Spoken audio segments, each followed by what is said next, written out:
ওসিলা করে যা চেয়েছি পাইনি এমন কোনোদিনও যায় নাই। আলহামদুলিল্লাহ, আমি সম্পূর্ণ আল্লাহ পাকের কৃতজ্ঞতা এবং শুকরিয়া আদায় করছি। এইটা ওসিলা করে আমি যা চেয়েছি আমি সারা জীবনে তাই পেয়েছি। এবং আমি বিশ্বাস করি আমি যা পেয়েছি, এই বয়সে আমি যা পেয়েছি, আল্লাহ পাক কোটি কোটি মানুষকে তা দেন নাই। এটা আমি বিশ্বাস করি। এই বয়সে আমি যা পেয়েছি, আল্লাহ পাক আমাকে যা দিয়েছেন, যত দিয়েছেন, কোটি কোটি মানুষকে আল্লাহ পাক তা দেন নাই। আমি এমনটাই মনে করি। আমি কি শিখাই দেবো সেটা?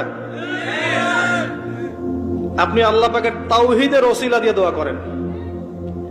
দোয়া করতে করতে আল্লাহকে বলেন, আল্লাহ তোমার তাওহীদের কালিমা লা ইলাহা ইল্লাল্লাহ এর ওসিলা করে তোমার কাছে আমি চাচ্ছি